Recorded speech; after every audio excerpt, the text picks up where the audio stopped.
ரோகிணியை பார்த்தாலே யாருக்கெல்லாம் எரிச்சலாக இருக்குதோ அவங்களான வீடியோக்கு லைக் பண்ணிக்கோங்க.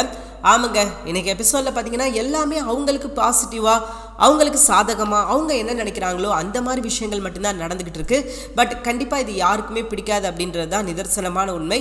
அதை டைரக்டர் புரிஞ்சுக்கிட்டாங்க அப்படின்னா ரொம்பவே நல்லாயிருக்கும். ஏன் அப்படின்னா இப்போ வரைக்கும் அந்த குடும்பத்துக்கு கெடுதல் அப்படின்ற ஒரு விஷயம் மட்டும்தான் நம்ம ரோகிணி பண்ணிக்கிட்டு இருக்காங்க. அதை தாண்டி அவங்களுக்கும் பார்த்தீங்கன்னா என்ன தப்பு பண்ணாலும் அதற்கு எதிராக வந்துக்கிட்டே இருக்குது. அதையும் பொருட்படுத்தாமல் இவங்க இன்னும் இந்த குடும்பத்துக்கு கெட்டது செய்யணும், இந்த குடும்பம் நல்லா இருக்கக்கூடாது. அதுவும் பார்த்தீங்கன்னா முத்து மீனா இவங்க ரெண்டு பேரும் கொஞ்சம் நல்லா இருந்துட்டா போதும், அவங்களுக்கு சுத்தமாக பிடிக்காது, அதை ஏற்றுக்கிடவும் முடியாது. அவங்கள எப்படியாவது அடக்கி உடைக்கணும் அப்படின்ற மாதிரி தான் இவங்களோட எண்ணமாக இருக்குது. கூடிய சீக்கிரமே இவங்களுக்கு ஒரு முடிவு வரணும் அப்படின்றதா நம்மளோட ஆசை. பட் அது நடக்கிறதுக்கான வாய்ப்பு கண்ணு கட்டின தூரம் வரைக்கும் தெரியுமா அப்படின்றது நமக்கு தெரியல. பார்க்கலாம் அதற்கான வாய்ப்பு இருக்குதா அப்படின்னு சொல்லிட்டு. இன்றைக்கி எபிசோடில் ஆரம்பத்தில் நம்ம மீனாவை தான் காட்டுறாங்க. அவங்க அந்த கறிக்கடையில் நம்ம ப்ரௌன் பண்ணிக்கிட்ட கறி வாங்கிக்கிட்டு இருந்தாங்க இல்லையா, அப்போ ப்ரௌன் பண்ணி தான் கறி வெட்டி கொடுத்துக்கிட்டு இருக்காரு. அவருக்கும் பயம் இருக்குது உள்ளுக்குள்ளே, எங்கே நம்ம மாட்டிக்கிடுவோமோ அப்படின்ற ஒரு பயம், ஒரு கலக்கம் அவருக்குள்ளே இருக்குது. அதனால அவர் என்ன பண்ணுறாரு அப்படின்னா அவரோட துண்டையே எடுத்து அதை ஒரு மாஸ்க் மாதிரி பண்ணி அவர் என்ன பண்ணுறாரு அப்படின்னா போட்டுட்டு அந்த இடத்துல கறி வெட்டிக்கிட்டு இருக்காரு. அவருக்கும் பார்த்தீங்கன்னா பயம் இருக்குது, எங்கேயாவது ஒரு சின்ன தப்பு நடந்தால் மீனா நம்மளை பார்த்துட்டா என்ன நடக்கும், ரோகிணி மாட்டிக்கிடுவாங்க, ஸோ இது ஒரு பெரிய பிரச்சனையாக வந்துடும் அப்படின்றது அவருக்கு தோணுது. அவருக்கு கொஞ்சம் மனசாட்சி இருக்குது, அதனால ரோகிணி மாட்டிடக்கூடாது அப்படின்னு தான் அவரும் ஆசைப்படுறாரு. அவருக்கு பெருசாக எந்த ஒரு நஷ்டமும் ஆக போகிறது கிடையாது. ஏன்னா இவரை இவங்க பார்த்தா என்ன நினைப்பாங்க, நீங்கள் யார் உண்மை சொல்லுங்கள் அப்படின்னு கேட்பாங்க. அப்போ இவர் இந்த மாதிரி ரோகிணி தான் நடிக்க வச்சாங்க அப்படின்ற மாதிரி எல்லா உண்மையும் சொல்லிடுவார். ஸோ அவருக்கு பெருசாக எந்த ஒரு பாதிப்பும் ஏற்பட போகிறது கிடையாது.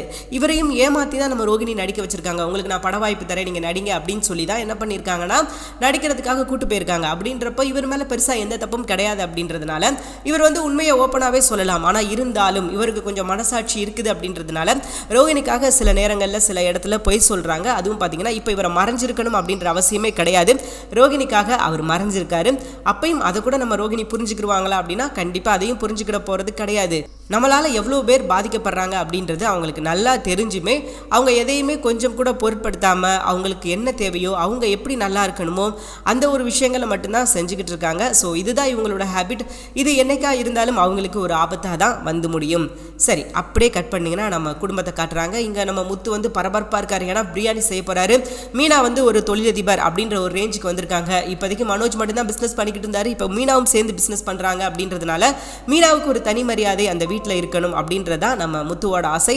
அவரும் என்ன பண்ணுறாரு அப்படின்னா நான் பிரியாணி எல்லாருக்கும் ட்ரீட் பண்ணி கொடுக்குறேன் அப்படின்ற மாதிரி சொல்லிட்டு பிரியாணி சமைக்கிறதுக்கு தேவையான பாத்திரங்கள் எல்லாருமே பக்காவாக ரெடி பண்ணிக்கிட்டு இருக்காங்க. இங்கிட்டு பார்த்தீங்கன்னா நம்ம மனோஜ் அண்ட் விஜயா இவங்க ரெண்டு பேரும் விரதம் இல்லையா, ஸோ இவங்க ரெண்டு பேரால் அதை ஏற்றுக்கவும் முடியல, ஜீரணிச்சிக்க முடியல. இவங்களை பொறுத்த வரைக்கும் நல்லா இருந்தால் அது இவங்க மட்டும் தான் நல்லா இருக்கணும், நல்லா சாப்பிட்டா இவங்க மட்டும் தான் சாப்பிடணும் அப்படின்னு நினைக்கிற கேரக்டர்ன்றதுனால இவங்க எல்லாரும் சேர்ந்து பிரியாணி செய்கிறத அவங்களால ஏற்றுக்கவும் முடியல. அதே மாதிரி கிச்சனில் வச்செல்லாம் சமைக்கக்கூடாது, நாங்கள் விரதம் இருக்கிறோம், நீங்கள் போய் கீழே சமைங்க அப்படின்ற மாதிரி சொல்கிறாங்க. அப்போ நம்ம முத்து இருந்துக்கிட்டு இப்போ என்ன வந்துச்சு, நம்ம கீழே செட்டு போட்டுருவோம் மீனா, ஒன்றும் பிரச்சனை கிடையாது அப்படின்ற மாதிரி முத்து சொல்லிட்டாரு. மீனா வெங்க அப்படின்ற மாதிரி கேட்குறாரு. மீனாவும் கொஞ்சம் நேரத்தில் வர்றாங்க. அப்போ மீனா சொல்கிறாங்க நான் புதுசாக ஒரு கறிக்கடைக்கு போனேன், என்னோட ஃப்ரெண்டு தான் கூப்பிட்டு போனாங்க அப்படின்ற மாதிரி சொல்கிறாங்க. அது எந்த கறிக்கடை, ஏது கறிக்கடை அப்படின்ற மாதிரி முத்து பெருசாக டீட்டெயில்ஸாக எதுவும் கேட்டுக்கிட்டேன். ஓகே மீனா அப்படின்னு சொல்லிட்டு ரொம்ப ஜாலியாக ஃபன்னாக சமையல் ரெடி பண்ணுறாங்க. அப்போ நம்ம மனோஜ் அண்ட் விஜயா இவங்க ரெண்டு பேருக்கு வயிற்றுச்சல் தாங்க முடியல, என்னடா அது எங்களை விட்டுட்டு பிரியாணி சாப்பிட்றீங்களே அப்படின்னு சொல்லி அவங்களால அதை ஏற்றுக்கவே முடியல. ஏன்னா சாப்பாடு அப்படின்னா போதும், மனோஜ் முன்னாடி நிற்பார். இப்போ அவரால் முன்னாடி போய் நிற்க முடியல அப்படின்றதே அவருக்கு பெரிய கவலையாக இருக்குது. ஐயோ நம்மளால் சாப்பிட முடியலையே, இவங்க எல்லாரும் இப்படி திங்கிறாங்களே அப்படின்ற ஒரு எண்ணம் அவருக்கு இருக்குது. ஸோ விஜயா சொல்லவே வேணாம், இப்படி நல்ல சாப்பாடை சாப்பிட விடாமல் பண்ணிட்டியடா பாவி, நீ எல்லாம் நல்லா இருப்பியாடா அப்படின்ற மாதிரி அவங்க ஒரு பக்கம் புலம்ப ஆரம்பிச்சிட்டாங்க. ஸோ விஜயாவை பொறுத்த வரைக்கும் ஒரே ஒரு விஷயந்தான், அவங்களுக்கு நல்லா இருக்கணும், அவங்களுக்கு தேவையான விஷயங்கள் அவங்களுக்கு கிடச்சிக்கிட்டே இருக்கணும், அவங்க நல்லா சாப்பிடணும் அப்படின்றது தான் அவங்களோட எண்ணமாக இருக்குது. ஸோ அதை தான் அவங்க இங்கேயும் என்ன பண்ணுறாங்க அப்படின்னா சொல்லி காமிக்கிறாங்க, செஞ்சு காமிக்கிறாங்க. ஸோ எது எப்படியோங்க இவங்களால சாப்பிட முடியாது அப்படின்றது நல்லா தெரிஞ்சு போச்சு. ஆனாலும் நம்ம ரோகிணி ஹாப்பி தான் இந்த விஷயத்தில். ஏன் அப்படின்னா மனோஜ் ஒருவேளை நம்ம பேரை சொல்லியிருந்தாருன்னா நம்மளும் ஒரு நாள் பட்னியாக கிடக்கணும், அது போக இன்னைக்குன்னு இவங்க பிரியாணி செய்கிறாங்க அதை சாப்பிட முடியாமல் போயிருமே அப்படின்னு சொல்லிட்டு ரோகிணியும் வருத்தத்தில் அவங்களும் சந்தோஷமாக தான் இருக்கிறாங்க. இவங்க கேட்குறாங்க, ரோகிணி நாங்கள் சாப்பிடாம இருக்கோம்ல, உனக்கு என்ன அப்படி பசி கேட்குது, நீ எங்களுக்காக சாப்பிடாம இருக்க மாட்டியா அப்படின்ற மாதிரி மனோஜை சொல்ல, ஒருவேளை நீ என் பேரை சொல்லியிருந்தா நான் மேபி சாப்பிடாம இருந்திருக்கலாம், நீ உங்கள் அம்மா பேரை தானே சொன்ன, ரெண்டு பேரும் பட்னியாக கிடங்க அப்படின்ற மாதிரி ரோகிணி சொல்லிட்டாங்க. ரோகிணி இந்த இடத்துல வன்மத்தை கேட்குறாங்க, நீ எப்படி உங்கள் அம்மா பேரை சொல்ல போச்சு, யாரை பிடிக்கும் அப்படின்னு கேட்டிருந்தா நீ என்ன தானே சொல்லியிருந்திருக்கணும் அப்படின்றத சொல்லாமல் மனோஜ் கிட்ட சொல்கிறாங்க. மனோஜால் அதை ஏற்றுக்கவே முடியல. மனோஜ் வந்து ரொம்ப அப்படியே தவிச்சு போயிருக்காரு. அதுக்கப்புறம் கட் பண்ணால் நம்ம முத்துவை தான் காமிக்கிறாங்க. முத்து பிரியாணிலாம் பரபரப்பாக ஏற்பாடு பண்ணிக்கிட்டு இருக்காங்க. செம்மையாக இருக்குது பிரியாணி. ஸோ இதில் பார்த்தீங்கன்னா கறியெல்லாம் பார்த்தீங்கன்னா சூப்பராக போடுறாங்க. அப்போ வந்து கறியெல்லாம் பஞ்சு பஞ்சாக இருக்குது அப்படின்ற மாதிரி மீனா அந்த கறியை பற்றி சொல்கிறாங்க. ஏன்னா திரும்பவும் அந்த கடைக்கு போகிறதுக்கான ஒரு நேரம் ஒரு சூழ்நிலை அமையும் அப்படின்னு நான் நினைக்கிறேன். அதற்காக தான் கறி ரொம்ப நல்லா இருக்குது அப்படின்ற மாதிரி கறியை பற்றியெல்லாம் பேசுகிறாங்க. அதுக்கப்புறம் பார்த்தீங்கன்னா வாசனை நம்ம விஜயாவோட மூக்குக்குள்ளேயும் மனோஜ் கூட மூக்குக்குள்ளேயும் பார்த்தீங்கன்னா அந்த வாசனை போகுது. இதெல்லாம் அவங்க வாசனை ஏற்றுக்கிட்டு விஜயா வந்து வன்மத்தை மனோஜ் மேலே கொட்டுறாங்க. டே ஒன்னால தாண்டா அப்படின்ற மாதிரி சொல்கிறாங்க. ஸோ இதெல்லாம் பார்க்குறதுக்கு ரொம்ப அருமையாக இருந்தது. ஆனால் ரொம்ப போர் அடிக்கிற மாதிரி தான் இருந்தது. ஏன் அப்படின்னா கதையை தாண்டி எங்கெங்கேயோ போய்கிட்டு இருக்காங்க. எப்போ கதைக்குள்ளே வரப்போகிறாங்க அப்படின்னு சொல்லி தெரியல. சீக்கிரமே கதைக்குள்ளே வந்தாங்க அப்படின்னா ரொம்ப நல்லாயிருக்கும். பார்க்குற நமக்கும் கொஞ்சம் ஆர்வமாக இருக்கும். சரி, இப்போ பிரியாணியெல்லாம் செம்மையாக ரெடி பண்ணி முடிச்சுட்டாங்க. பிரியாணியும் பார்க்குறதுக்கு சூப்பராக இருக்குது, நல்லாவே வந்திருக்குது. அப்போது டேபிள்லாம் எடுத்து வச்சு எல்லோரும் பரிமாறுறதுக்காக உட்காந்துட்டாங்க. அப்போ நம்ம அண்ணாமலை இருக்கார்ல, அவர் சும்மா இருக்க மாட்டார். போய் விஜயாவை கூப்பிட்றாரு. விஜயா வா சாப்பிடலாம் அப்படின்ற மாதிரி கூப்பிட்றாரு. அதுக்கு வந்து இல்லை நான் வரல, எனக்கு வேண்டாம் அப்படின்ற மாதிரி சொல்கிறாங்க.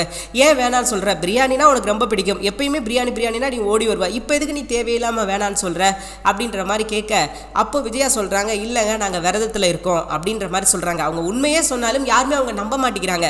அப்ப முத்து கிராஸ் ஆகி என்ன சொல்றாரு அப்படின்னா, இல்லப்பா இவங்களுக்கு வந்து இவ்வளவு நாள் வரைக்கும் அவங்க பையன் மட்டும்தான் முதலாளியா இருந்தா, இப்ப மீனாவும் அந்த ரேஞ்சுக்கு வந்துட்டா அப்படின்றதுனால அதை அவங்களால ஏத்துக்க முடியல, அதனாலதான் இவங்க சாப்பிட மாட்டேங்கிறாங்க அப்படின்ற மாதிரி சொல்லி புது பொருளை சொல்றாங்க. அதாவது விரதம் இருக்கிறத யார்கிட்டையும் சொல்லவும் கூடாது, சாப்பிடவும் கூடாது. ஸோ அதனால் பார்த்தீங்கன்னா இவங்களால எதையும் சொல்லவும் முடியல. டே நாங்கள் அதுக்காகலாம் இல்லை அப்படின்ற மாதிரி சொல்கிறாங்க. ஆனாலும் அப்போ என்ன ரீசனுக்காக விரதம் இருக்கிறீங்க அப்படின்ற மாதிரி கேட்கும்போது மாற்றி சொல்கிறாங்க. என்ன சொல்கிறாங்க அப்படின்னா, மனோஜுக்கு ஒரு பெரிய ஆர்டர் கிடச்சிச்சுன்னா விரதம் இருக்கிறதா வேண்டிக்கிட்டோம், அதனால தான் விரதம் இருக்கிறோம் அப்படின்ற மாதிரிலாம் சொல்கிறாங்க. ரோகிணி அவங்க பாரு பந்திக்கு முந்து படைக்கு பிந்து அப்படின்ற மாதிரி போய் உட்காந்து சாப்பிட ஆரம்பிச்சிட்டாங்க. ஸோ அவங்களுக்கும் ரொம்ப ஹாப்பி. சாப்பாடெல்லாம் செம்மையாக இருக்குது. நம்ம சுருதி அதை விட ஹாப்பி. முத்து, மீனா, அப்புறம் ரவி, சுருதி, அண்ணாமலை எல்லாருமே ரொம்ப ஹாப்பியாக இருக்கிறாங்க. ரோகிணிக்கு வந்து சாப்பாடு கிடைச்சதில் சந்தோஷம் தான். மனோஜ் சாப்பிடாம போனதில் அவங்களுக்கு கஷ்டம் தான். ஏன்னா உங்கள் அம்மாவை தானே பிடிக்கும்னு சொன்ன டக்குன்னு வந்து சொல்லியிருப்பாரு. யார் அவங்களுக்கு பிடிக்கும் அப்படின்ற மாதிரி கேட்டோன்னே எங்கள் அம்மாவை தான் பிடிக்கும் அப்படின்னு சொல்லி ஒரு செகண்ட் யோசிக்காமல் சொல்லியிருந்திருப்பாரு. ஸோ அதனால பார்த்தீங்கன்னா நீ வந்து உனக்கு தேவைதாண்டா அப்படின்ற மாதிரி சொல்லிட்டு நம்ம ரோகிணியும் உட்காந்து சாப்பிட ஆரம்பிச்சிட்டாங்க. ஸோ இப்போது அப்படியே கட் பண்ணிட்டாங்க. இதோட முடிஞ்சிருச்சு. அவங்க எல்லாரும் சாப்பிட்டு நல்லா சந்தோஷமாக திருப்தியாக இருக்கிறாங்க. அப்படியே கட் பண்ணிங்கன்னா நம்ம ப்ரௌன் மணியை காட்டுறாங்க. ப்ரௌன் மணியால் வந்து ஏற்றுக்கவே முடியல. என்னடா இது நம்ம வாழ்க்கையில் இப்படி நடந்துக்கிட்டு இருக்கே, நம்ம ஒரு பொண்ணுக்கு உதவி செய்யலாம் அப்படின்னு சொல்லி போனோம், பட் அது நமக்கு ரிப்பீட்டட் ஆகுது, இது இப்படியே போச்சு அப்படின்னா இது நமக்கு பிரச்சனையாக வந்துடும், இது நம்ம லைஃபுக்கு வந்து ஒரு பாதிப்பை ஏற்படுத்திடும் அப்படின்ற மாதிரி அவர் இப்போதான் அவருக்கு புரிஞ்சிருக்குது நம்ம எவ்வளோ பெரிய தப்பு பண்ணியிருக்கோம் அப்படின்ற விஷயம். அவருக்கு இப்போவாவது புரிஞ்சதே அப்படின்ற ஒரு சந்தோஷம் இருந்தாலும் இப்போவாவது புரிஞ்சதே அப்படின்ற மாதிரி தான் நமக்கு தோணுச்சு. சரி, இதோட பிரச்சனை முடியலைங்க. இவர் இந்த விஷயத்தை நம்ம ரோகிணி கிட்ட சொல்லியே ஆகணும் அப்படின்னு முடிவெடுத்துட்டு நேரம் எங்கே போகிறாரு அப்படின்னா நம்ம வித்யாவை பார்க்கறதுக்காக போகிறாரு. அப்போ வித்யா கிட்ட சொல்கிறாரு நடந்த விஷயங்கள் இப்படி பிரச்சனை நடந்துகிட்டு இருக்கு பாப்பா, நான் உனக்காக தான் உதவி பண்ணேன். ரோகிணி வந்து எனக்கு யாருன்னே தெரியாது, ஆனால் இருந்தாலும் நான் ஏன் இந்த உதவியை பண்ணேன் அப்படின்னா உனக்காக மட்டும்தான் இந்த உதவியை பண்ணேன். ஆனால் நாளைக்கு அதுவே எனக்கு பெரிய பிரச்சனையாக வந்துடும் போல, எனக்கு ரொம்ப பயமாக இருக்குது. நீ என்ன பண்ணுவே எது பண்ணுவே தெரியாது, உன்னோட ஃப்ரெண்ட் இங்கே உடனே வர சொல்லு, நடந்த விஷயங்களை நான் எல்லாத்தையும் சொல்லணும். ஏன்னா எனக்கும் வந்து பிரச்சனை வரக்கூடாது, அவளுக்கும் வந்து என்னால் பிரச்சனை வந்துடக்கூடாது. நான் தெரிஞ்சோ தெரியாமலோ அவளுக்கு உதவி செய்யணும் அப்படின்னு சொல்லிட்டு ஒரு தப்பு பண்ணிட்டேன். அந்த தப்பை சரி பண்ணணும் அப்படின்னா நடந்த விஷயங்கள் என்ன அப்படின்றத நான் அந்த பொண்ணுக்கிட்ட சொல்லணும். அவகிட்ட சொல்லிட்டேன் அப்படின்னா எனக்கு வந்து பிரச்சனை ஓவர் அப்படின்ற மாதிரி இவர் சொல்ல, இப்போ நம்ம வித்யாவும் அவசர அவசரமாக ஃபோன் பண்ணி நம்ம ரோகிணி கிட்ட விஷயத்த சொல்கிறாங்க. நீ எங்கே இருக்கே என்ன பண்ணுறியோ அதெல்லாம் தெரியாது, உடனே நீ நம்ம வீட்டுக்கு வா அப்படின்ற மாதிரி சொல்ல, இப்போ இவங்களும் மறக்க பறக்க ஓடி வர்றாங்க. வித்யாவுக்கு எதுவும் பிரச்சனையோ அப்படின்னு சொல்லிட்டு. இவங்களை சுற்றி இவ்வளோ பிரச்சனை இருந்தாலும் நம்மளோட ஃப்ரெண்டுக்கு ஒரு பிரச்சனை வந்துருமா அப்படின்னு சொல்லிட்டு இவங்க என்ன பண்ணுறாங்க அப்படின்னா பதறி அடிச்சுட்டு ஓடி வர்றாங்க. ஓடி வந்து கேட்குறாங்க, என்ன வித்யா என்னாச்சு, எதுவும் பிரச்சனையா, உடம்பு கிடம்பு எதுவும் சரியில்லையா, என்னாச்சு ஏதாச்சு அப்படின்ற மாதிரி, உன்னோட முகமே சரியில்லையே, நீ ஏன் இப்படி இருக்க, என்னாச்சு அப்படின்ற மாதிரி கேட்கும்போது எனக்கு எந்த பிரச்சனையும் கிடையாது, பிரச்சனை உனக்கு தான் அப்படின்ற மாதிரி சொல்லிட்டு உள்ளவா அப்படின்னு கூட்டு போகிறாங்க. கூட்டு போய் நம்ம ப்ரௌன் மணியை கூப்பிட்றாங்க. வாங்க நம்ம ரோகிணி தான் வந்திருக்கிறாங்க அப்படின்னு சொல்லவும் மணி வர்றாப்புல மணி வந்து சொல்கிறார், என்னம்மா நேற்று உங்கள் வீட்டில் சிக்கன் பிரியாணியா அப்படின்ற மாதிரி கேட்க, ஆமாம் அது எப்படி உங்களுக்கு தெரியும், நல்லா கறியெல்லாம் நல்லா பஞ்சு மாதிரி இருக்குமே, சூப்பராக இருந்திருக்குமே அப்படின்ற மாதிரி சொல்கிறாங்க நம்ம மணி. அதுக்கு இருந்துக்கிட்டு ஆமாம் இது எப்படி உங்களுக்கு தெரியும், உங்களுக்கு ஜோசி எங்கேயும் எதுவும் தெரியுமா அப்படின்ற மாதிரி சொல்ல, ஜோசியெல்லாம் எனக்கு தெரியாதுமா, ஆனால் மீனா வந்து என் கடையில் தான் கறி எடுத்தாங்க அப்படின்ற மாதிரி சொல்கிறாங்க நம்ம மணி. இங்கே தாங்க ரோகிணிக்கு ஒரு பயம் வந்துருச்சு, எங்கே நம்ம மாட்டிக்கிடுவோமோ அப்படின்ற ஒரு கவலை வந்து அவங்க முகத்தில் தெரிய ஆரம்பிச்சிருச்சு. ஏன்னா இப்போ வரைக்கும் இவங்க வந்து பிரச்சனை பெருசாக எதுவும் சந்திச்சது கிடையாது. ஏன்னா இவங்களுக்குன்னு பார்த்தீங்கன்னா எந்த பிரச்சனையும் வந்ததே கிடையாது அப்படின்றது தான் உண்மை. இவங்களுக்குன்னு பிரச்சனை வந்துச்சுன்னா அதை எப்படி சமாளிக்கணும் அப்படின்றது அவங்களுக்கு நல்லாவே தெரியும். எப்படியாவது ஒரு தில்லுமுள்ளு பண்ணி என்ன பண்ணுவாங்க அப்படின்னா அந்த பிரச்சனையை சரி கட்டிடுவாங்க, சமாளிச்சிருவாங்க. ஆனால் இந்த பிரச்சனையை அப்படி சமாளிக்க முடியாது அப்படின்றது அவங்களுக்கு ரொம்ப நல்லாவே தெரியும். ஸோ அப்போ இந்த பிரச்சனைக்கு என்ன சொல்யூஷன் அப்படின்னு கேட்டிங்கன்னா இந்த பிரச்சனைக்கு சொல்யூஷனே கிடையாது. ரோகிணி ஏதாவது 1-2 போய் சொல்லி சொல்லியிருந்தா தப்பிக்கிறதுக்கான வாய்ப்பு இருக்குது. சொன்னது எல்லாமே பொய், வாயை திறந்தா என் வாயில பொய் மட்டும்தான் வரும் அப்படின்னா என்ன பண்ண முடியும்? எதுவுமே பண்ண முடியாது. ஸோ அந்த மாதிரி சிக்கலில் போய் நம்ம ரோகிணி மாட்டியிருக்கிறாங்க. இதுதான் ரோகிணிக்கு கிடைக்கிற ஒரு கடைசி சான்ஸாக இருக்கும், உச்சபட்ச சான்ஸாக இருக்கும். இதுக்கப்புறம் ரோகிணிக்கு பாசிட்டிவாக எதுவுமே நடக்கக்கூடாது, நடந்தாலும் அது நல்லாவும் இருக்காது. ஏன்னா ஒரு தப்பு 2 தப்பு பண்ணலைங்க, பண்ணது எல்லாமே தப்பு, அயோக்கியத்தனம், மொல்ல மாதிரித்தனம். இது மட்டும்தான் அவங்களோட வாழ்க்கையில் இப்போ வரைக்கும் இருந்துக்கிட்டு இருக்கு. இதுக்கப்புறமும் அதுதான் பண்ண போகிறேன் அப்படின்னாங்கன்னா என்ன அர்த்தம்? ஸோ இப்படி பண்ணுறவங்க எப்பயுமே மாட்ட மாட்டாங்களா? நல்லா இருக்கிறவங்களுக்கு தான் எப்பயுமே கஷ்டம் வருமா? ஸோ அதை தானே இவங்க சொல்ல வர்றாங்க. நீங்கள் நல்லவங்களா இருந்தீங்க அப்படின்னா உங்களுக்கு இந்த தப்பெல்லாம் வரும், நீங்க வந்து இந்த மாதிரி மொல்ல மாதிரித்தனம் முடிச்ச வைக்கத்தனம் பண்ணிக்கிட்டு இருந்தீங்க அப்படின்னா உங்களுக்கு எந்த தப்பும் வராது, நீங்களும் சந்தோஷமா இருக்கலாம் அப்படின்ற மாதிரி தான் இவங்க சொல்ல வர்றாங்க. ஆனா பாத்தீங்கன்னா இவங்களுக்கு வர்ற தண்டனை வந்து அவ்வளோ ஈஸியாலாம் இருக்காது, ரொம்ப கொடூரமா இருக்கும். அதுவும் நம்ம மீனாவுக்கு சொல்லவே வேணாம், சரியான ஆப்பு இருக்குது அப்படின்னு கூட சொல்லலாம். இதுக்கப்புறம் இவங்க தப்பிக்கிறதுக்கான வாய்ப்பே கிடையாது. அது நடக்கணும், அது நம்ம கண்ணால் பார்க்கணும். இவங்க கஷ்டப்படுறாங்க, எப்படிலாம் இவங்களுக்கு வந்து பிரச்சனை வருது அப்படின்றத நம்ம கண்டிப்பாக கூடிய சீக்கிரம் கண்ணால் பார்க்க முடியும். சரி, இப்போ ப்ரௌன் பண்ணி வந்து நடந்த விஷயத்த சொல்லிட்டாங்க. ஏமா இங்கே பாரு, நான் வந்து உனக்காக தான் நான் பொய் சொன்னேன், என் வாழ்க்கையில் வந்து நான் பொய்யே சொல்லக்கூடாது அப்படின்னு இருந்தவன். ஆனால் இப்போ நான் உனக்காக நான் பொய் சொல்லியிருக்கேன் அப்படின்னா இது வந்து எனக்கு பாதிப்பை ஏற்படுத்தாத வரைக்கும் நானாக போய் வந்து நான் இவங்களுக்காக இப்படி பொய் சொன்னேன் அப்படின்னு நான் எப்பயுமே சொல்ல மாட்டேன். பட் இது வந்து எனக்கு பிரச்சனையாக மாறுது, என்னோட குடும்பத்துக்கு என்னால் வந்து ஒரு பிரச்சனை வருது, அல்லது என்னோட சரௌண்டிங்கில் வந்து ஒரு பிரச்சனை வருது அப்படின்னா கண்டிப்பாக நான் இதே மாதிரி நான் எப்போ இருக்க மாட்டேமா. ஏன்னா எனக்கும் வந்து குடும்பம் இருக்குது, எனக்கும் பிரச்சனை இருக்குது. ஸோ நீ நினைக்கிற மாதிரி கிடையாது அப்படின்ற மாதிரி வார்னிங் பண்ணுறாரு. அது போக அவர் வந்து எல்லா விஷயத்தையும் சொல்லிடுறாரு. இதுக்கப்புறம் வந்து ஒரு தடவை மீனாவோ இல்லை முத்துவோ வந்து யாராவது என்கிட்ட வந்து விசாரிச்சாலோ கேட்டாலோ என்னால் முகத்தை மறைச்சிக்கிட்டுலாம் எப்பயுமே இருக்க முடியாது, அவங்க எப்போ வர்றாங்கன்னு எனக்கு தெரியாது. ஸோ அதனால் நீங்கள் அவங்க வர நேரம் பார்த்துட்டு நீயும் ஃபோன் பண்ண முடியாது. ஒரு வேளை சப்போஸ் இவங்க 2 பேர்த்துல யாராவது ஒரு ஆள் என்ன பார்த்துட்டாங்க அப்படின்னா நான் கண்டிப்பாக நான் போய் சொல்ல மாட்டேன், நான் உண்மையை சொல்லிடுவேன், என்ன நடந்தது, நான் எதற்காக நடிச்சேன் அப்படின்ற எல்லா விஷயத்தையும் சொல்லிடுவேன். இதனால எனக்கு எந்த பிரச்சனை வந்தாலும் எனக்கு கவலை கிடையாது, நான் இதை வந்து உங்ககிட்ட சொல்லிட்டு தான் வந்தேன், நீ எவ்வளோ சீக்கிரமாக இந்த பிரச்சனையை நீ சரி பண்ண முடியுமோ அவ்வளோ சீக்கிரமாக நீ சரி பண்ணிக்கோ. ஸோ இதை தாண்டி எனக்கு வந்து வேறு எந்த ரெக்யூர்மெண்ட்டும் கிடையாது, நீ என்ன பண்ணுவியோ சீக்கிரமே பண்ணிக்கோப்பா, என்ன இந்த பிரச்சனையில் இன்வால்வ் பண்ணாத அப்படின்ற மாதிரி ரொம்ப ஸ்ட்ராங்காக சொல்லிட்டாரு. ஏன்னா அவருக்கும் புரியுது இவளால் நமக்கு பிரச்சனை, நம்ம லைஃப் வந்து இவ்வளோ கேவலமாக போய்கிட்டு இருக்குது. அவங்க வந்து ரோஹிணி வந்து இப்போ சொன்னதுக்கப்புறம் அவர் என்ன சொல்கிறாங்க அப்படின்னா நீங்கள் ஏன் கடை இழுத்து முடிடக்கூடாது, இவங்களை பாருங்களேன், இவங்க தப்பு பண்ணுவாங்களா, இவங்க அயோக்கியத்தனம் பண்ணுவாங்களா, இவங்களுக்காக அவர் வந்து கடை இழுத்து முடிடணுமா? நீங்கள் வந்து கடை இழுத்து மூடிட்டு போயிருங்களேன், ஒரு மாதத்துக்கு கண்காதான இடத்துக்கு போயிருங்க, நீங்கள் வெளியே போயிருங்க, மீனா வந்துச்சுன்னா கடை பூட்டி கிடக்குது, கடை இல்லை அப்படின்னு சொல்லிடுவாங்களே, அதுக்கப்புறம் மீனா அந்த கடைக்கே வரமாட்டாங்களா, எப்படி ஐடியா அப்படின்ற மாதிரி சொல்ல. எங்கே பாருமா, இவ்வளோதான் உனக்கு லிமிட்டு, இதுக்கு மீறி ஏதாவது பேசுன அப்படின்னு வச்சுக்கோ செவிலே ஒன்று போட்டுருவேன் பார்த்துக்கோ அப்படின்னு அவர் சொல்லலை. பட் அவரோட மைண்ட் வாய்ஸ் அப்படி தான் இருக்குது. ஏன் அப்படின்னா இவங்க பண்ணுற தப்புக்கு, இவங்க பண்ணுற அயோக்கியத்தனத்துக்கு, இவங்க பண்ணுற கேவலமான விஷயத்துக்கு இவங்க மட்டும் பலிகடை ஆகுறதுல வந்து யாருக்குமே பிரச்சனை கிடையாது, யாருக்குமே கவலை கிடையாது. ஆனால் இவங்க பண்ணுற மொல்ல மாதிரித்தனத்துக்கும் முடிச்சவிக்கித்தனத்துக்கும் பாவம் அப்பாவியான அவரை போட்டு பாடாப்படுத்துறது யாராலையும் ஏற்றுக்கவே முடியாது. நீங்களே சொல்லுங்களேன், ஒரு உதவி பண்ணுறதுக்காக பொய் சொல்ல வந்தார், அதையும் பார்த்தீங்கன்னா அவர் வந்து பொய்ன்னு தெரிஞ்செல்லாம் சொல்ல வரல, உங்களுக்கு வந்து நாங்கள் பட வாய்ப்பு தரோம் அப்படின்னு சொல்லி தான் இவங்க என்ன பண்ணாங்கன்னா நடிக்க வச்சாங்க. அப்படின்றப்ப இவங்க சுயநலத்துக்காக அவரை யூஸ் பண்ணது மட்டும் இல்லாமல் இப்போ அவரையும் என்ன சொல்கிறாங்க அப்படின்னா நீங்கள் கடை இழுத்து மூடிட்டு போயிருங்க, நீங்கள் 1 மாதம் வெளியூர் போயிருங்க அப்படின்னு சொல்லும்போது தான் அவருக்கு வந்து கோவம் வருது, நீங்கள் பண்ணுறது தப்பு அப்படின்ற மாதிரி அவரும் ரொம்ப ஸ்ட்ரிக்டாக சொல்லிட்டாரு. இதே நேரத்தில் தான் கிறிஷு ஃபோன் பண்ணுறாப்ல. கிறிஷு ஃபோன் பண்ணி என்னம்மா எப்படி இருக்கீங்க, என்னை வந்து வீட்டுக்கு கூட்டு போகிறேன்னு சொன்னீங்க, இன்னும் அதுக்கான தகவலே தெரியலை அப்படின்ற மாதிரி நம்ம கிறிஷு கேட்குறாங்க. ரோகிணிக்கு என்ன பண்ணுறதுனே தெரில, இதனடா வம்பா போச்சு, இங்கிட்டு சுற்றினா அங்கிட்டு வந்து நிற்கிது, அங்கிட்டு சுற்றினா இங்கிட்டு வந்து நிற்கிது, இப்படியே போச்சுன்னா நம்ம நிலைமை என்ன ஆகுறது அப்படின்ற மாதிரி அவங்கள நினச்சி அவங்களே சிரிக்க ஆரம்பிச்சிட்டாங்க. ஒரு இடத்துல போகிற போக்க பார்த்தா ரோகிணிக்கு பைத்தியம் பிடிச்சிடும் போல இருக்குது, இவங்களை சுற்றி நடக்கிற பிரச்சனைகள்லாம் அவ்வளோ தூரத்துக்கு தான் இருக்குது. ஸோ ரோகிணி என்ன பண்ண போகிறாங்க அப்படின்னு சொல்லி இப்போ வரைக்கும் அவங்களுக்கும் தெரியல, நமக்கும் தெரியல. ரோகிணி இதுக்கப்புறம் திருந்தலை அப்படின்னா கண்டிப்பாக அவங்க திருத்தப்படுவாங்க, ரொம்ப வருத்தம் அவங்களுக்கு. இது வரைக்கும் நடந்த பிரச்சனைகள் வேறு, இதுக்கப்புறம் நடக்க போகிற பிரச்சனைகள் வேறு. இதுக்கப்புறம்லாம் அவங்களுக்கு பிரச்சனை வந்துச்சுன்னா அவங்கள யாராலையும் காப்பாற்ற முடியாது, அவங்களால காப்பாற்றிக்க முடியாது. இதுதான் நிதர்சனமான உண்மை. ஸோ எது எப்படியோங்க, இதுக்கப்புறம் நடக்க போகிற பிரச்சனைகள் ரோஹிணிக்கு வந்து எதுவுமே பாசிட்டிவாக இருக்காது அப்படின்றதாங்க இங்கே நம்ம புரிஞ்சுக்க வர ஒரு முக்கியமான விஷயம் அப்படின்னு சொல்லலாம். கடைசி பகுதியில் பார்த்திங்கன்னா நம்ம முத்து மீனா இவங்க 2 பேரும் காரில் போய்கிட்டு இருக்காங்க. முத்து மீனா 2 பேரும் பேசி ரொம்பவே ஜாலியாக சந்தோஷமாக போய்கிட்டு இருக்காங்க. அப்போ அங்கே ஒரு பிரச்சனை வருது. அது என்ன அப்படின்னா அது மீனாவுக்கு பிரச்சனை கிடையாது, ஒரு நல்ல விஷயந்தான். அதை முத்து வந்து ப்ரொனவுன்ஸ் அது சொல்கிற விதம் வந்து பார்த்தீங்கன்னா ஒரு பிரச்சனை மாதிரியே சொல்கிறாரு. அப்போ மீனாவுக்கு சர்ப்ரைஸாக விசிட்டிங் கார்டு அடிச்சு கொடுக்குறாரு, மீனா பூ அங்காடி அப்படின்ற மாதிரி சொல்லி. ஏன்னா இதுக்கு வரைக்கும் வந்து மீனா சின்ன சின்ன ஒர்க்கு பூ விற்றுக்கிட்டு இருந்தாங்க, இப்போ வந்து டெக்கரேஷன் ஸ்டேஜ் டெக்கரேஷன் அப்படின்ற அளவுக்கு ஒரு ஓனர் அந்த லெவலுக்கு வந்திருக்காங்க அப்படின்னா இதற்கு முக்கியமான காரணம் யார் அப்படின்னா முத்து தான். முத்து வந்து பின்னாடி நின்று சப்போர்ட் பண்ண போய் தான் மீனாவால் இவ்வளோ விஷயங்கள் பண்ண முடிஞ்சது.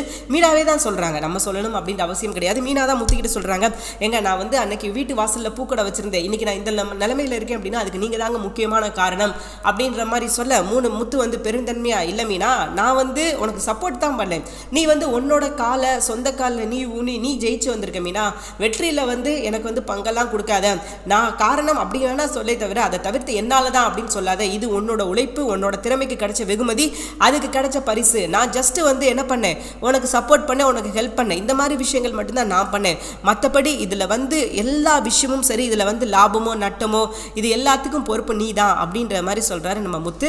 அப்பையும் மீனா என்ன சொல்கிறாங்க அப்படின்னா, உண்மைதாங்க, இதில் நான் நிறையா விஷயங்கள் பண்ணியிருக்கேன், நான் இல்லைன்னு சொல்லலை, அன்றைக்கி என் கடையை வந்து நடு ரோட்டில் இருந்து தூக்கி போட்டாங்க, தூக்கி போட்டதுக்கப்புறம் நீங்கள் வந்து என்னை வீட்டில் உட்காரு அப்படின்னு சொல்லலை, நீங்கள் எனக்காக பூக்கடை வச்சு கொடுத்தீங்க, வண்டி வாங்கி கொடுத்தீங்க, இவ்வளோ விஷயங்கள் நீங்கள் பண்ணியிருக்கீங்களே அப்படின்ற மாதிரி சொல்ல, மீனா அது என்னோட கடமை மீனா, கடமை வேற, நீ சொல்கிற விஷயங்கள் வேற, உன்னோட உழைப்பு தான் மீனா அப்படின்ற மாதிரி சொல்ல, மீனாவும் பார்த்தீங்கன்னா எவ்வளோ சொல்லி பார்க்குறாங்க. பட் அதெல்லாம் வந்து முத்து கேட்குற மாதிரி இல்லை மீனா, இது வந்து உனக்கு கிடைச்ச வெற்றி, உனக்கு கிடைச்ச வெகுமானம், உனக்கு கிடைச்ச பரிசு, ஸோ அதனால நீ வந்து ஜஸ்ட் எனக்கு ஒரு கிரெடிட் வேணா கூட, நான் தான் காரணம்னு சொல்லாத அப்படின்ற மாதிரி ரொம்ப ஆசையாக சொல்லிடுறாரு. மீனாவும் வந்து ரொம்ப சந்தோஷமாக, ரெண்டு பேரும் ரொம்ப ஹாப்பியாக இருக்கிறாங்க. இப்போ வரைக்கும் பார்த்தீங்கன்னா ரெண்டு பேருக்கும் புதுசாக எந்த பிரச்சனையும் இல்லை ரோகிணியால். இது வந்து ரொம்ப நாளைக்கு நீடிக்காது அப்படின்றது நமக்கு நல்லா தெரியும். ஏன்னா அவங்களே வந்து வலிமேல் விழிவைத்து காத்திருப்பார்கள், அடுத்த என்ன பிரச்சனை கொடுக்கலாம் அப்படின்னு சொல்லிட்டு. கேப் கிடைச்சா போதும் ரோகிணி வந்து புகுந்து அடிக்க ஆரம்பிச்சிருவாங்க. இவங்களை எப்படா நிம்மதியாக இருக்காங்க, சந்தோஷமாக இருக்காங்க அப்படின்னு வந்து அவங்களே யோசிக்க ஆரம்பிச்சிடுவாங்க. அதுவும் மீனாவுக்கு மட்டும் இந்த பூக்கடை மட்டும் கொஞ்சம் கிளிக் ஆயிடுச்சோ, அவ்வளோதாங்க, ரோகிணியோட ஆட்டம் தனி ஆட்டமாக இருக்கும். இதுக்கப்புறம் நம்ம பார்க்காத ஒரு ரோகிணியை பார்க்க போகிறோம். ஏன்னா இது வரைக்கும் வந்து சின்ன சின்ன விஷயங்கள் பண்ணிக்கிட்டு இருந்த ரோகிணி இதுக்கப்புறம் வந்து அப்படியே நம்ம ரோகிணியா இது அப்படின்னு நினைக்கிற அளவுக்கு வில்லத்தனம் பண்ண போகிறாங்க. ஏன்னா சின்ன சின்ன விஷயங்களில் வந்து அவங்களுக்கு ரிப்பீட்டடாக வந்து பிரச்சனைகள் மறுபடியும் வந்தது அப்படின்றதுனால அடுத்து ரோகிணி வந்து இப்படியே போனால் சரிப்பட்டு வராது, இது வந்து நம்ம வேறு விதமாக தான் டீல் பண்ணணும் அப்படின்ற மாதிரி ரோகிணி யோசிக்க ஆரம்பிச்சிட்டாங்க. இவங்களோட யோசனை எந்த அளவுக்கு சரி எந்த அளவுக்கு தப்பு அப்படின்றத இந்த இடத்துல வந்து நம்ம நிர்பந்திக்க முடியாது, அது சரியாகவும் இருக்காது. ஆனால் இவங்க பண்ணுற விஷயங்கள் எல்லாமே தப்பு அப்படின்றத மட்டும் நம்மளால் உறுதியாக சொல்ல முடியும். ஏன்னா இவங்க பண்ணுறது எல்லாமே தப்பு, அயோக்கியத்தனம், மொல்லமாரித்தனம், அது மட்டும்தான் இப்போ வரைக்குமே பண்ணிக்கிட்டு இருக்காங்க. இவங்க நல்லா இருக்கணும் அப்படின்னா யார் எப்படி போனாலும் அதை பற்றின கவலை வந்து இவங்களுக்கு வந்து கொஞ்சம் கூட கிடையாது. இவங்களுக்கு வந்து எந்த பிரச்சனையும் வந்துடக்கூடாது, இவங்க வந்து நல்லா இருக்கணும், இவங்க வந்து சந்தோஷமாக இருக்கணும் அப்படின்ற ஒரு எண்ணம் மட்டும்தான் அவங்க மனசுக்குள்ளே இருக்குதே தவிர அதை தாண்டி எல்லாரும் நல்லா இருக்கிறாங்க நம்மளும் நல்லா இருப்போம் அப்படின்ற ஒரு எண்ணம் கொஞ்சம் கூட கிடையவே கிடையாது நம்ம ரோகிணிக்கு. ரோகிணியை பொறுத்த வரைக்கும் அவங்களுக்கு ஒரே விஷயம் தான், இப்போதைக்கு அவங்கள பற்றின விஷயங்கள் வந்து வெளியே வந்துடக்கூடாது, அவங்களால யாராலையும் அவங்களுக்கு எந்த பிரச்சனையும் வந்துடக்கூடாது, இவங்களால பிரச்சனை வரும் அதை வந்து எல்லாரும் தாங்கிக்கிறணும், ஆனால் இவங்கள பிரச்சனை கொடுக்கறது வந்து யாராலையும் தாங்காமல் இருக்கணுமா. ஸோ என்ன வகையில் இவங்க சொல்கிற விஷயங்களை நம்மளால் ஏற்றுக்க முடியும் அப்படின்னு சொல்லி தெரியல. கண்டிப்பாக ரோகிணியோட அழிவு காலம் சீக்கிரமே ஆரம்பிக்க போகுது அப்படின்றத நமக்கு புரியுது. ஏன்னா இவங்க சொன்ன விஷயங்கள் எல்லாமே போய் எங்கேயாவது ஒரு இடத்துல ஒரு விஷயத்தை இவங்க மாற்றி சொன்னால் கூட இவங்க மாட்டிக்கிடுவாங்க, அந்த அளவுக்கு இவங்க வாயை திறந்தாலே பொய் அப்படின்ற மாதிரி எல்லாத்தையும் பொய்யா சொல்லி வச்சுருக்காங்க. ஸோ அதனால் ரோகிணி மாட்ட வேண்டிய காலம் நேரம் இதெல்லாம் ரொம்ப நெருங்கி கிட்ட வந்துருச்சு அப்படின்னு சொல்லலாம். இதுக்கப்புறம் அவங்களே நினச்சாலும் தப்பிக்கிறதுக்கான ஒரு வாய்ப்பு இருக்காது அப்படின்னு தான் சொல்லணும். இதுக்கப்புறம் அவங்களே வந்து நான் தப்பிக்க போகிறேன் அப்படின்னாலும் இதுக்கப்புறம் வர்ற சூழ்நிலைகள், இதுக்கப்புறம் அவங்களுக்கு வர்ற பிரச்சனைகள் எதுவுமே அவங்கள தப்பிக்க விடாது. ஏன்னா இவங்க பண்ண விஷயங்கள் தப்பு, சேட்டை, தில்லாலங்கடி இதெல்லாம் வந்து சேர்த்து வச்சு அவங்கள செய்ய போது. அது வரைக்கும் இவங்க வந்து இருப்பாங்களா அப்படின்னு கேட்டிங்கன்னா கண்டிப்பாக இருக்க தான் போகிறாங்க. பிரச்சனை வந்து இவங்களும் பார்க்கணும் இல்லையா, ஏன்னா எல்லாருக்கும் பிரச்சனை கொடுத்துட்டு இவங்க மட்டும் நிம்மதியாக சுற்றிக்கிட்டு வருவாங்களாம். இவங்களுக்கு ஒரு பிரச்சனை வந்தால் இவங்க என்ன செய்கிறாங்க அப்படின்றத நம்ம தெரிஞ்சுக்கிறோம்ல. கண்டிப்பாக நம்ம அதை பார்க்க தான் போகிறோம். இவங்களுக்கு வந்த பிரச்சனை இவங்க எப்படி சமாளிக்க போகிறாங்க, என்ன பண்ணி வந்து இவங்க மீண்டு வர போகிறாங்க, எப்படி இந்த பிரச்சனையை வந்து அடுத்த லெவலுக்கு கொண்டு போக போகிறாங்க அப்படின்றது இனி வர எபிசோடில் கண்டிப்பாக நமக்கு தெரியும். ஆனால் ரோகிணிக்கு வந்து இனிமே தான் ஆப்பு காத்திருக்குது அப்படின்னு சொல்லலாம். இது வரைக்கும் இருந்த ரோகிணி வேற, இதுக்கப்புறம் இருந்த ரோகிணி வேற. ஏன்னா இதுக்கப்புறம் ரோகிணி வந்து அடுத்த லெவல் பிரச்சனைக்கு போக போகிறாங்க. இப்போ யாவது சின்ன சின்ன விஷயங்கள் பண்ணிக்கிட்டு இருக்காங்க, திருட்டுத்தனம், முல்ல மாதிரித்தனம், ஆள் வச்சு ஏதாவது பண்ணுறது, இந்த மாதிரி ஒரு விஷயங்கள் பண்ணுறாங்க. ஆனால் இதுக்கப்புறம் பார்த்தீங்கன்னா ரோகிணி கடத்தல் அந்த மாதிரி விஷயத்தில் இறங்க போகிறாங்க, மீனாவை கடத்த போகிறாங்க, அது போக முத்துவுக்கு வந்து பெரிய பிரச்சனை கொடுக்க போகிறாங்க, கேர் ஆக்சிடென்ட், இந்த மாதிரி விஷயங்கள் வந்து அவங்க பண்ண போகிறாங்க. ஏன்னா அவங்க மாட்ட வேண்டிய நேரம் வந்துருச்சு. அவங்க மாட்டிட்டாங்க அப்படின்னா இதுக்கப்புறம் அந்த குடும்பத்தை பழி வாங்கணும், அந்த குடும்பத்தை முத்து மீனாவை சும்மா விடக்கூடாது, அவங்கள அழிச்சே தீரணும் அப்படின்னு சொல்லிட்டு வன்மத்தோட இவங்க பண்ணுற விஷயங்கள் தாங்க இதுக்கப்புறம் எபிசோட். இதெல்லாம் கண்டிப்பாக நம்ம பார்ப்போம். ரோகிணி வந்து மாட்டி ஜெயிலுக்கு போகிற இந்த எல்லா விஷயத்தையும் நம்ம பார்க்க தான் போகிறோம். அதே மாதிரி மனோஜ் சொல்லவே வேணாம், மனோஜுக்கு வந்து இதுக்கப்புறம் ஆப்பு மட்டும்தான் கன்ஃபார்ம் அப்படின்னு சொல்லலாம். மீனா வந்து கொஞ்சம் அடுத்த லெவலுக்கு போனது சுத்தமாக இவங்களுக்கும் பிடிக்கல. இவங்களை பொறுத்த வரைக்கும் அது எரிச்சலாக தான் பார்க்கப்படுது. இந்த வீட்டில் பிஸ்னஸ் அப்படின்னா அது நம்ம தானே பண்ணிக்கிட்டு இருந்தோம், இவ என்ன புதுசாக பிஸ்னஸ் அப்படின்னு சொல்லிட்டு ஆரம்பிச்சுட்டு வரா அப்படின்ற மாதிரி அவருக்குள்ள ஒரு வன்மத்தை பார்த்தீங்களா. இவர் தொழிலில் இவர் முன்னேறதை விட எப்படி மீனாவை கெடுக்கலாம், மீனா வந்து எப்படி வந்து கவுக்கலாம் அப்படின்ற மாதிரி யோசிக்க ஆரம்பிச்சிட்டாரு. அதே மாதிரி மீனா கிட்ட வந்து ஓசியா பூ கேட்குறாரு, எங்கள் கடைக்கு பூ கொடு அப்படின்ற மாதிரிலாம் கேட்குறாரு. இதெல்லாம் எங்கே போய் முடிய போகுது அப்படின்னு சொல்லி தெரியல, பார்க்கலாம். இது ஒரு பிரச்சனை, நிச்சயமாக இந்த பிரச்சனைக்கு ஒரு முடிவோ ஒரு ஆரம்பமோ இருக்கும்.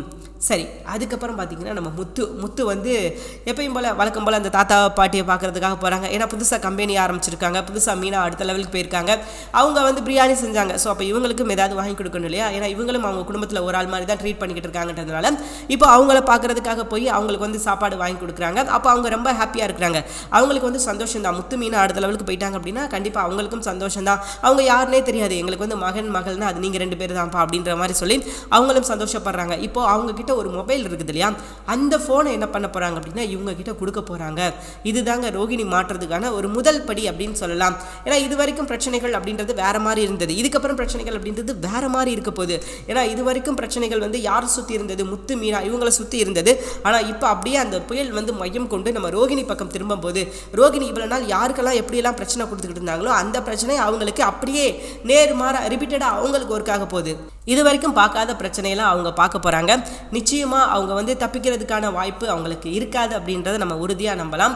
ஆனால் ரோகிணி எப்படி இந்த பிரச்சனையை சமாளிக்கிறாங்க, என்னென்ன தில்லாலங்கடியெல்லாம் பண்ண போகிறாங்க, என்னென்ன பொய் பித்தலாட்டம் பிராடுத்தனம், ஏன்னா இவங்க என்னென்ன விஷயங்கள்லாம் பண்ணாங்க அப்படின்றது நமக்கு நல்லா தெரியும். முத்து மீனாவுக்கு வந்து டார்ச்சர் கொடுக்கணும், முத்து மீனாவை போட்டு புண்ணாக்கணும் அப்படின்றதுக்காக இவங்க என்னென்ன சேட்டெல்லாம் பண்ணாங்க அப்படின்றது நமக்கு நல்லாவே தெரியும். ஸோ அப்போ இவங்களுக்கு ஒரு பிரச்சனை வரும்போது இவங்க என்ன பண்ணுறாங்க, எப்படி இந்த பிரச்சனையெல்லாம் சமாளிக்கிறாங்க அப்படின்றத நம்ம பார்க்க தானே போகிறோம்.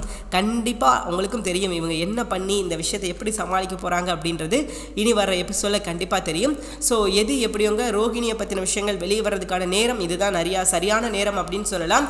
கூடிய சீக்கிரமே அவங்க மாட்டணும் அப்படின்றது நம்மளோட ஆசை நிறைவேறும் அப்படின்றது நம்பிக்கை இருக்குது. தேங்க்யூ ஃபார் வாட்சிங். இந்த வீடியோ உங்களுக்கு பிடிச்சிருந்துச்சுன்னா மறக்காம லைக் பண்ணிக்கோங்க. நம்ம சேனலை நீங்கள் இன்னும் சப்ஸ்கிரைப் பண்ணலையா, மறக்காம சப்ஸ்கிரைப் பண்ணிக்கோங்க. தேங்க்யூ.